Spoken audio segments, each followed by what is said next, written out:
Ramang tunay na serbisyo publiko na nakaka-touch ng puso.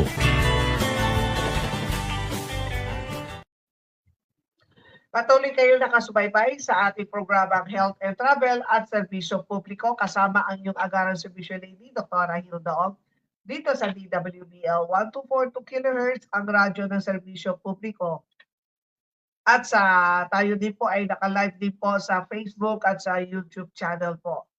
Ang programang Health and Travel at Serbisyo Publiko ay hatid sa atin ng pag-ibigan, tapat na serbisyo mula sa puso. Ang Philippine Standard Time ay ganap ng 9:25 ng umaga, hatid sa atin ng pag-ibigan, tapat na serbisyo mula sa puso. Narito ang balita na dapat ninyong malaman. Buong linggo mababasa ang kolumn ni Dr. Ministry in Alternative Daon sa Remate. Ang inyong nasa internet din www.remate.ph. Dr. Ministry in Alternative Medicine.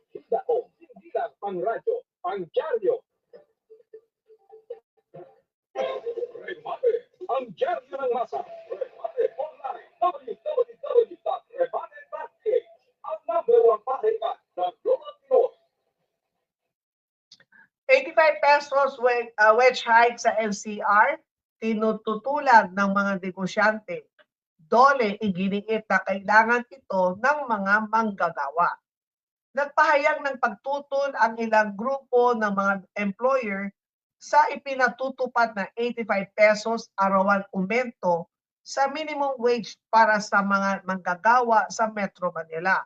Habang iginiit ng Department of Labor and Employment o DOLE na isinasang-alang-alang ng wage order ang kalagayan ng maliliit na negosyo sa pamamagitan ng mga exemption at staggered implementation. Ayon sa Employers Confederation of the Philippines o ECOP, kinikilala nila ang pangangailangan dagdagan ang sahod ng mga manggagawa. Ngunit hindi sila sang-ayon sa naging batayan ng Regional Tripartite Wages and Productivity Board sa pagtukoy ng halaga ng aumento. Sinabi ni ECO President Sergio Ortiz Luis Jr.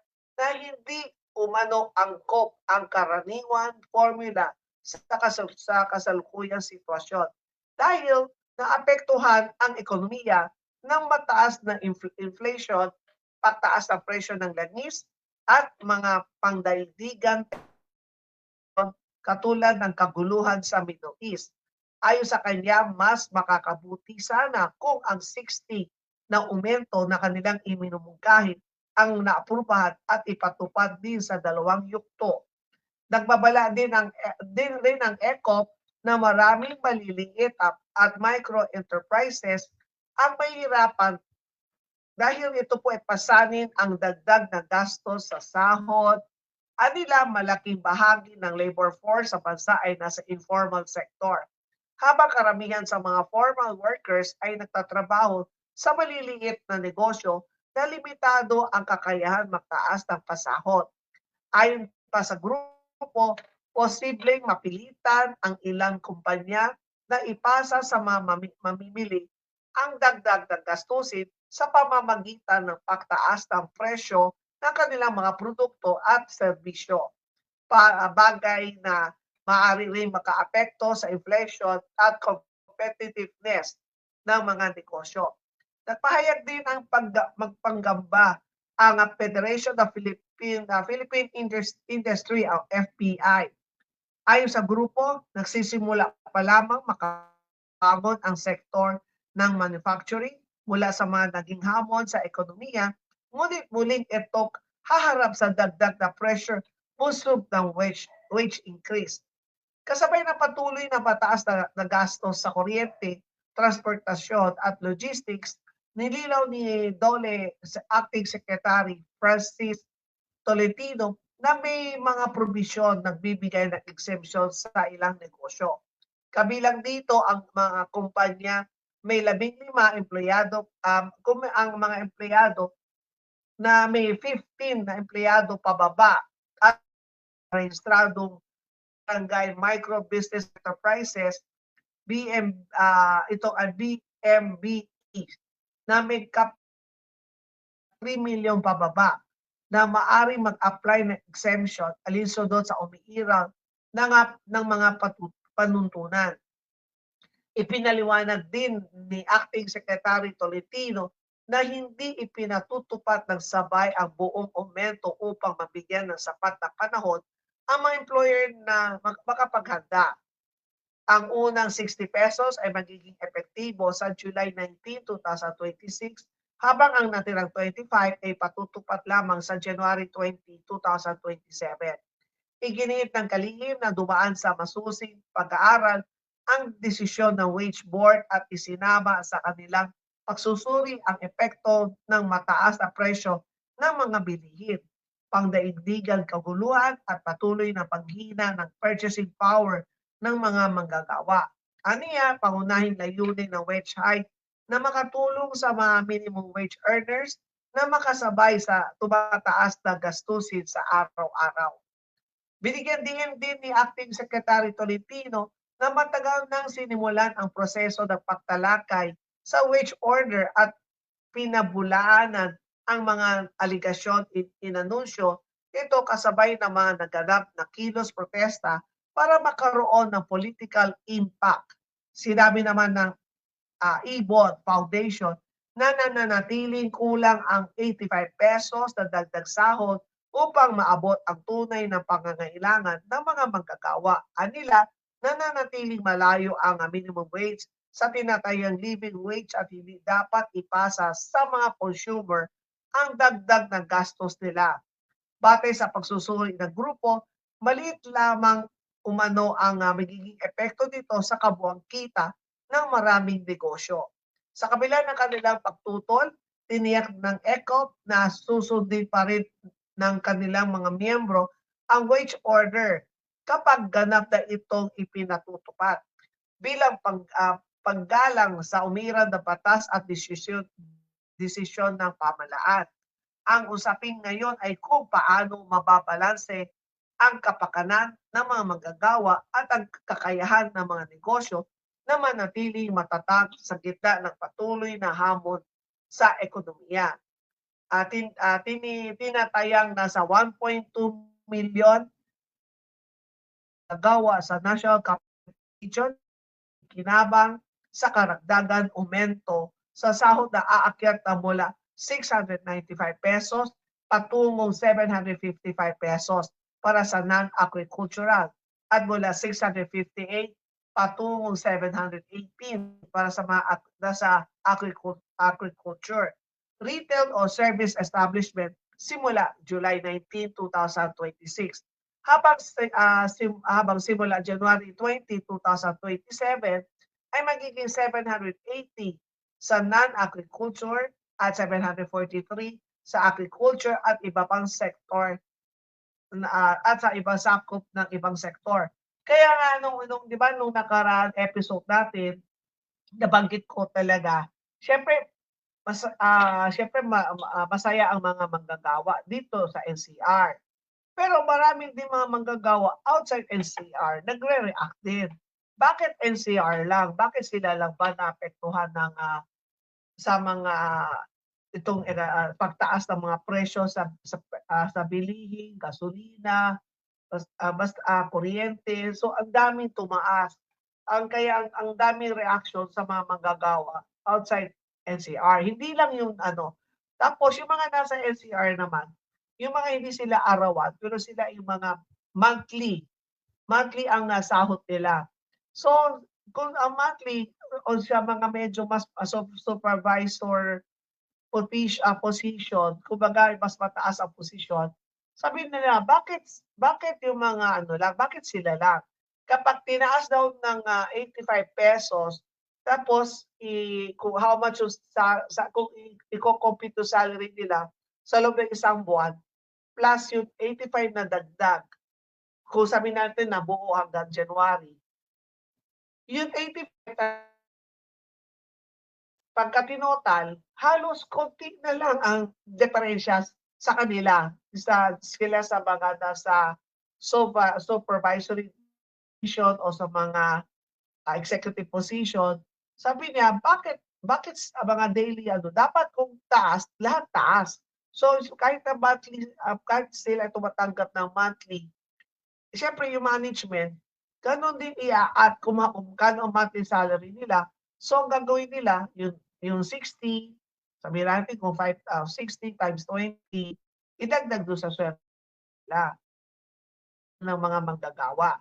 Tapos ngayon naman, today, 'di ba, balita naman natin, ang mga employer naman ang umaaray. Siguro pero ang sabi ng batas, kung ang employee mo ay 15 below, tapos ang income is not more than 3 million, kasama. Pero karamihan dito na may kung sabihin natin, kasi meron siyang 3 million below eh. Ang 3 million ngayon kung tutuusin, maliit na eh, sa sobrang mahal ng purchasing power, yung mga binibili nila, binibenta nila. Tapos, pagka ang empleyado mo, sabihin natin 15, lalo na yung mga manufacturing, yung iba nasa 100, 500, merong 1,000. Kasi nalalaman ko gano'n ang mga karami ang mga empleyado dahil do'n sa yakap program. Do'n sa yakap, so nalalaman ko, ay ang dami palang empleyado dito kasi minsan sinasamahan ko ang Prime Hospital Medical Center. Kapag hindi nila naintindihan yung, let's say yung meron isang company, hindi nila naintindihan yung tungkol sa yakap. So ako ang taga-explain bilang isang health advocate ng PhilHealth. Minsan naman kausap ko rin yung mga private school association. So nag-Zoom meeting kami. So gano'n din ini-explain ko. So gano'n ang katulad po 'yan, apektado din ang mga private school, yung mga manufacturing company na siyempre ang daming empleyado. Kapagka 60 times, sabihin natin 60 times 20, o magkano 'yun, o 'di ba? Malaki 'yun kapagka mag-iisa lang siguro puwede, hindi ka masyadong affected. So 1,000 o sa isang empleyado ang dagdag mo 1,200. Kung sabihin natin na kung 50 ang empleyado nila, 60,000 ang dagdag gastos ng isang mga employer. Kapagka naman kumbaga sa yung mga malalaking kumpanya, sabihin natin meron silang 1,000 na employee, 1.2 million 'yun. So kaya di natin masasabi na talagang umaaray. Pero at the end naman, sabi naman nila, susunod sila sa batas, ibibigay pa rin nila. Pero sa tingin ko, nasa July na tayo, sa tingin ko hindi na 'yan hindi na 'yan magha-hire ng, let's say katulad kunwari papunta tayo, for sure hindi na 'yan magha-hire.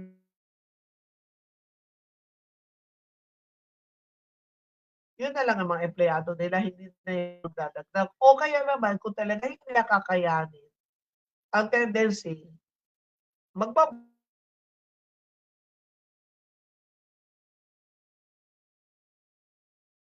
manggagawa dahil nadagdagan sa mga employer, dahil marami nila kaya walang benta sa loob ng isang araw, pero yung mga empleyado mo, kailangan mo pa rin bayaran 'yan. Tapos yung renta, yung rent, kuryente, yung tubig, hindi po talaga bayaran 'yan. So walang silang, kumbaga hindi sila makakatipid kahit walang benta. Kaya yan po ang issue natin for today, na itong balita na 'to, at ito nabanggit ko na nung nakaraan, nung lumabas ang news na magandang balita na ₱85 ang itataas simula July 19, ₱60 muna, and then pagpasok ng January 20, 2027, yun, yung ₱25 naman. Kaya mabuti na lang kahit papaano hinati pa rin. Pero ang gusto naman sana nila, ang pakiusap sana nila na kung pwede yung 60 hatiin din sa dalawa. 30-30, hindi biglaan. Pero sa tingin ko hindi napapayag si Secretary Tolentino na ano pa, yung 60 hatiin pa. Ito ay effective July 19, magdadagdag ng 60 pesos. Yan po. Yan ang ating balita mula para sa araw na to. At tayo po ay babalik para sa isa pang balita. Back to the WBL studio.